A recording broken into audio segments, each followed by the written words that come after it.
साथियों, आज की वीडियो बहुत ज़्यादा इंपॉर्टेंट होने वाली है और आज की वीडियो में हम लोग डिस्कस करेंगे पीवी शैली के एक बहुत ही ज़्यादा important work ode to the west wind को। अगर हम ode to the west wind की बात करते हैं तो ये हमारा हर एक एग्जाम में यहाँ से एक आध क्वेश्चन पूछ लिया जाता है। इस वीडियो में हम 1 से लेकर के 50 तक के एमसीक्यूज़ को डिस्कस करेंगे आपके साथ, लेकिन एमसीक्यूज़ को डिस्कस करने से पहले ode to the west wind के बारे में थोड़ी सी बेसिक जानकारी मैं बता देता हूँ आपको। अब ये बेसिक जानकारी क्या है ज़रा समझिएगा। सबसे पहले तो आपको ये समझना पड़ेगा ode to the west wind को लेकर के कि ये जो ode to the west wind है कब आया, ये तो मैं बता चुका हूँ 1819 में आया है। ठीक है, इसके बाद कंसिस्ट हैं, इसमें टोटल कितने सेक्शन हैं ode to the west wind में 5 सेक्शंस में ये डिवाइड है। लिखी गई काय में तर्जा रिमा में इसको लिखा गया, इसको एक अन्य नाम से भी जानते हैं। कहीं पर टर्सेट अगर लिखा हो तो टर्सेट भी क्या होता है, हमारा तर्जा रिमा ही होता है। तर्जा रिमा में कितनी 3 लाइनें होती हैं और उनकी राइम स्कीम इस तरीके की होती है ए बी सी बी, यानी कि बीच वाले अक्षर से पहला वाला अक्षर शुरू होगा। ठीक है, इंटरलॉक होता है ये एक तरीके का। और राइमिंग कपलेट, लास्ट में क्या लगा होगा, एक राइमिंग कपलेट लगा होगा। इतना क्लियर हो गया। The ode is written in iambic pentameter, और ये जो ओड है ode to the west wind एक काय में लिखा गया, एक आयम्बिक पेंटामीटर में इसको लिखा गया। तो बेसिक जानकारी क्या याद रखना है कि ये 1819 में आया है। 5 सेक्शन में ये पोइम डिवाइड है।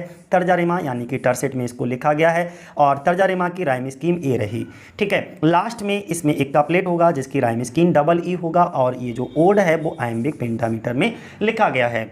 ठीक, अब नेक्स्ट इससे इंपॉर्टेंट लाइन एक पूछी गई पीजीटी 2005 में ode to the west wind से ही, वो यहाँ पर देख लीजिएगा कौन सी पूछी गई। Spirit which art moving everywhere destroyer and preserver, destroyer and preserver, hear O lift me as a wave a leaf a cloud, I fall upon the thorn of life I bleed. तो ये line आपकी कब पूछी गई, PGT के 2005 में। और इस लाइनों को आगे वीडियो में मैं ऑप्शन में भी डिस्कस करूंगा आपके साथ। और दूसरी एक इंपॉर्टेंट लाइन ये है, a heavy weight of hours has chained and bowed one too like thee tameless swift and proud, O wind if winter comes can spring be far behind. ये दो पैराग्राफ हमने 2 स्टेंजा लिए हैं जो कि important थे। और अब हम लोग डिस्कस करेंगे इस पर आधारित कुछ एमसीक्यूज़ को, जो कि 50 से 60 एमसीक्यूज़ हैं। और मुझे उम्मीद है कि अगर कुछ भी पूछा जाएगा तो वहाँ से कुछ भी नहीं बचेगा, सिर्फ उतने एमसीक्यूज़ को क्लियर कर लीजिएगा। ठीक है, तो चलो शुरुआत करते हैं।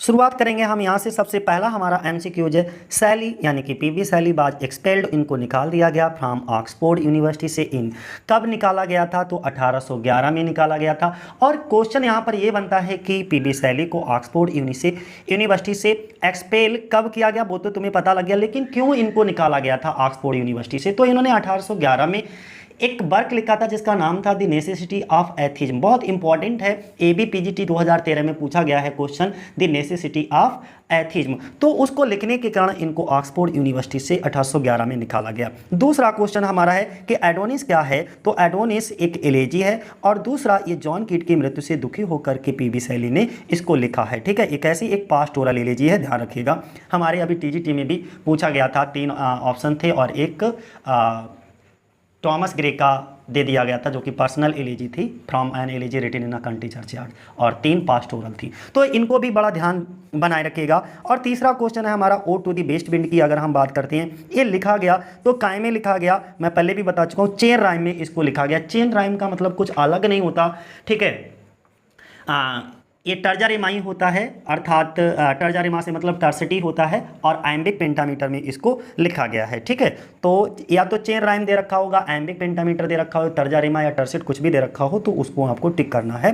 Rhyme royal, blank verse, heroic couplet कुछ भी नहीं। ठीक है, तो चेन राइम याद बनाए रखिएगा। दूसरा हम लोग डिस्कस करेंगे फोर्थ वाला, लूज क्लाउड आर कॉल्ड, जो लूज क्लाउड्स आर कॉल्ड कहलाते हैं द एंजल ऑफ, क्या कहलाते हैं, रेन और लाइटनिंग के। रेन और लाइटनिंग यानी कि ये दोनों ही कहलाते हैं। जब आप पोएम को पढ़ोगे तो और ज़्यादा क्लियर होगा। फिलहाल मैंने पोएम को नहीं पढ़ाया है, तो किसी भी चैनल पर जाकर के बहुत सारे लोगों ने वीडियो को बना करके डाला है, वहाँ से एक बार पोएम को और ध्यानपूर्वक सुन लीजिएगा, पढ़ लीजिएगा। इसके बाद इन ऑप्शंस को लगाओगे तो तुम्हें बहुत अच्छा लगेगा, यानी कि सारे ऑप्शंस आपको समझ आ जाएंगे। रटने जैसी स्थिति नहीं रहेगी फिर जब पोएम के बारे में जानकारी होगी। शैली डाइड ऑन, शैली की मृत्यु होती है कब, 1822 में इनकी मृत्यु हो जाती है। और नेक्स्ट हम बात करेंगे, शुरुआत में ही भरा जाएगा, तो क्या भरा जाएगा, फ्लो ऑफ विंड भरा जाएगा। क्या भरा जाएगा, flow of wind on whose stream made the deep, clear है। तो यहाँ पर उन्होंने ये पूछा है कि जो स्ट्रीम है उसका एक्चुअली मीनिंग क्या है, तो स्ट्रीम का मतलब होता है बहना, फ्लो ऑफ विंड, हवा का बहना लगातार। अगला 7वां ode to the west wind, ये कब पब्लिश हुआ? पब्लिश हुआ था 1820 में। और लिखा कब गया, आया कब था ये?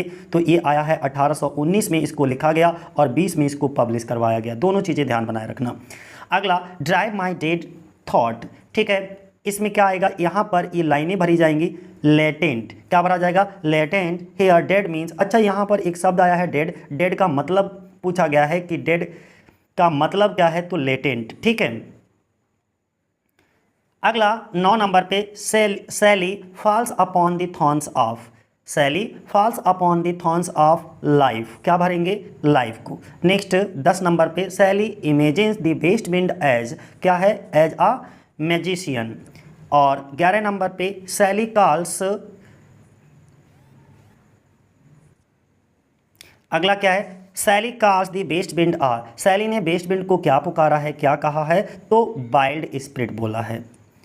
अगला question, the west wind sings, और यहाँ पर भरा जाएगा तो क्या भरा जाएगा? A funeral song of the year. Next Shelley died, मर जाते हैं एट एन अर्ली एज, 30 वर्ष की अवस्था में, बल्कि 30 वर्ष में 1 महीना कम ही रह जाता है तभी इनकी मृत्यु हो जाती है। Next Shelley wants to be, क्या बनना चाहते हैं? Liar, okay, of the west wind, तो बी वाला ऑप्शन आपका सही होगा। 15 नंबर पे who is awakened from summer dream, तो मेडिटेरियन, समर ड्रीम से किसको? मेडिटेरियन को अवेकन किया गया है। कौन करता है? मेडिटेरियन अवेकन करता है फ्रॉम समर ड्रीम्स। अगला सबमर्ज्ड पैलेसेस, पैलेसेस का मतलब होता है महल, आर कवर्ड विद, जो है काय से कवर हैं वो? मॉस एंड फ्लावर से। Ode to the west wind ends with a note of optimism, ये किस पर फिनिश होता है? Ode to the west wind, optimism, निराशावादी में। अगला ode to the west wind is written in, काय में लिखा गया? आयम्बिक पेंटामीटर में, शुरुआत में बताया था। अगला each stanza of ode to the west wind contain, कितनी लाइन है प्रत्येक स्टेंजा में? तो 14 लाइनें हैं, ठीक है। अगला when ode to the west wind बार रिटेन, कहाँ लिखा गया? वैसे तो फ्लोरेंस में लिखा गया, लेकिन फ्लोरेंस भी कहाँ है? इटली में ही है। कहाँ है? इटली में ही है ये फ्लोरेंस, तो कोई दिक्कत वाली बात नहीं, यहाँ पर इटली सही हो जाएगा। Next each like a corpse, तो सीड, कॉर्प्स का मतलब यहाँ पर क्या है? Seed. Next Shelley was uncontrollable like the west wind, तो बॉयहुड में। अगला 23 नंबर पे the name of Shelley's first wife, Shelley की पहली वाइफ का नाम क्या होता है? Harriet, okay. और बाद में जब हैरियट की मृत्यु हो जाती है तब ये किससे शादी कर लेते हैं? मैरी गॉडविन से। अगला the colour of the leaves in the first canto suggest, पहले कांटो में जो कलर होता है पत्तियों का वो किसको सजेस्ट करता है? डिके को, यानी कि पतन को। अगला 25 नंबर पे हम लोग डिस्कस करेंगे to Shelley the west wind to spring is the, और भरा जाएगा क्या? Is the sister of the west wind to autumn. Next of some fierce maenad, here we find, क्या पाते हैं हम लोग? क्लासिकल एल्यूजन, क्या पाते हैं? एक क्लासिकल एल्यूजन को पाते हैं। दूसरा स्केयर्स सीम्ड अ बीजन हेयर, स्केयर का मतलब क्या है? यहाँ पे स्केयर का मतलब hardly. If I were a dead leaf thou mightst bear, here we find a note of regret, किसका? रेग्रेट, पछताना। और नेक्स्ट बहुत इंपॉर्टेंट है, कई बार परीक्षा में पूछा जाता है, इफ़ विंटर कम्स, ये लाइन पूछी जाती है, कभी कभी भरने को भी देते हैं, इसको और इसको भरवा लेते हैं। If winter comes can spring be far behind, इसमें कौन सा फिगर ऑफ स्पीच यानी कि कौन सी डिवाइस का प्रयोग किया गया? Rhetorically. This is an example of interrogation का एग्जाम्पल है। और next Shelley wants to broadcast his message of west wind. अगला है द थर्ड सेक्शन प्रेजेंट, और ये थर्ड सेक्शन है पोइम का, वो किसको प्रेजेंट करता है? तो the effect of the wind on the sea को जो है प्रेजेंट करता है। दूसरा the second stanza deals with, second stanza किसको डील करता है? स्काई, स्काई से मतलब आकाश। तीसरा the first stanza presents the tremendous might of the wind, west wind को, ठीक है, the tremendous might of the west wind. और next where did the poet see the west wind blowing, तो कहाँ देखता है, फ्लोरेंस में, जो कि इटली अगर दिया हुआ हो तो वो भी ठीक होगा। Next, the poem was composed in the, कब कंपोज की गई ये, ऑटम के 1819 में, और पब्लिश हुई थी नेक्स्ट ईयर 20 में। Next, o wind if winter comes can spring be far behind the mood of the poem is, कैसा है यहाँ पर इन लाइनों का मूड कैसा दिखता है, तो ऑप्टिमिज्म।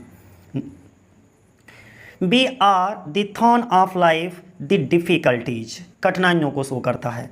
अगला, thou from who unseen presence the leave dead is an example of figure of speech, तो एनास्ट्रॉफी का एग्जाम्पल है ये, काय का एग्जाम्पल है, एनास्ट्रॉफी का।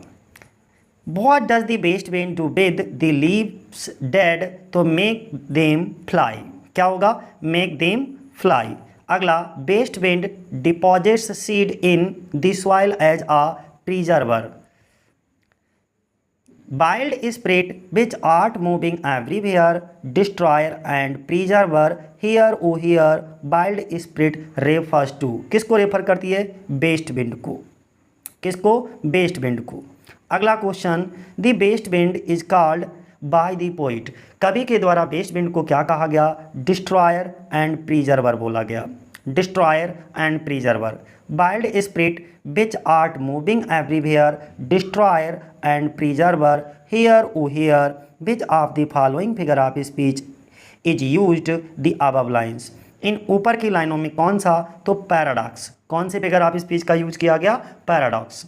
अगला, O wild west wind thou breath of autumn's wing, figure of speech is used in above line, कौन सा, एलिट्रेशन। डब्लू का देखो, वाइल्ड बेस्ट विंड, डब्लू का रिपीटेशन है, तो क्या है हमारा, एलिट्रेशन।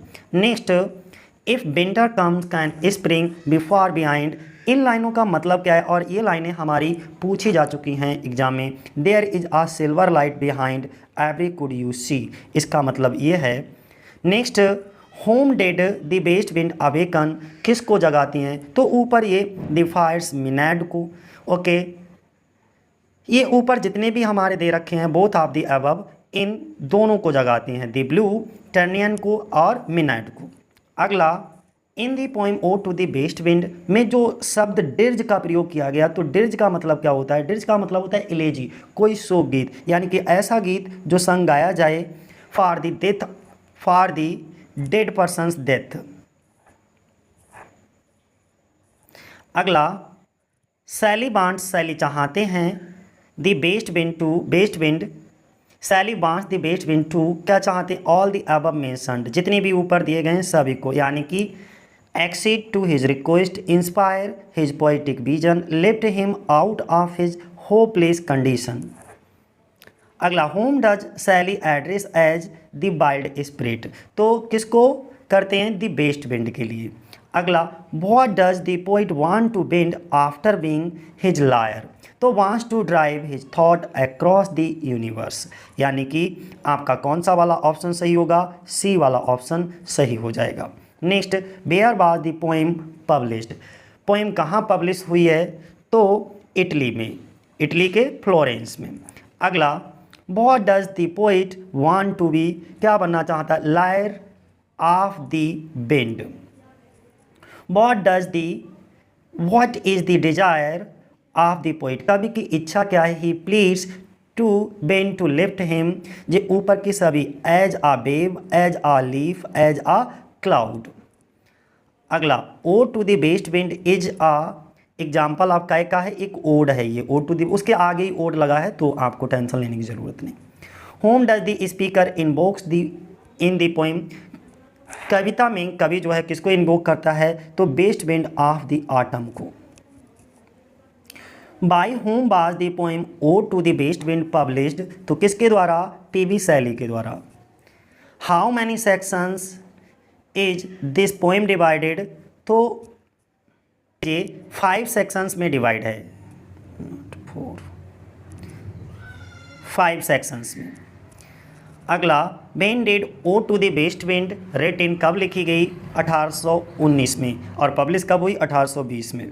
अगला, next, what exactly does Shelley want to west wind do sorry to do for him, तो बी वाला ऑप्शन हमारा सही होगा, to spread his thought over the earth. Next, the rhyme scheme of Shelley ode to the west wind in each stanza, तो rhyme scheme क्या है हम पहले भी डिस्कस कर चुके हैं, A B C D E और लास्ट में एक couplet. A winter comes can spring be far behind, ये लाइन बहुत इंपॉर्टेंट है, ठीक है, याद बनाए रखिएगा, ऑप्टिमिस्टिक एटीट्यूड इस लाइन से पता चलता है। Next, Shelley was uncontrollable like the west wind in his, तो किस में, चाइल्डहुड में। सैली अर्ज करते हैं the west wind to take him, उसको ले जाए अबे लाइक ए ऊपर, यानी कि the dead leaf, a swift cloud, a wave, all the three, D वाला ऑप्शन सही होगा। अगला question, name the ocean described in ode to the west wind, और इसका ऑप्शन बी वाला सही होगा, the Atlantic and the Mediterranean, भूमध्य सागर। अगला, इन विच स्टेंजा सैली गिव्स, सैली ने दी the image of a vast tree, एक बहुत विशाल वृक्ष के, हुज रूट्स, जिसकी जड़ें, are in the ocean and whose branches go up high into the sky, तो ये सेकंड स्टेंजा में, किसमें, सेकंड स्टेंजा में। अगला, हु आर डिस्क्राइब्ड, किसको डिस्क्राइब किया गया, as the messengers of rain and lightning, rain और लाइटनिंग का मैसेंजर के रूप में किसको डिस्क्राइब किया गया, तो क्लाउड्स को, किसको, क्लाउड्स को। अगला, द सीड क्या होता है, कॉर्प्स के लिए बोलते हैं, ठीक है, लाइज अंडरग्राउंड इज कंपेयर्ड, तो corpse. Shelley compares the dead leaves with, किससे, घोस्ट से।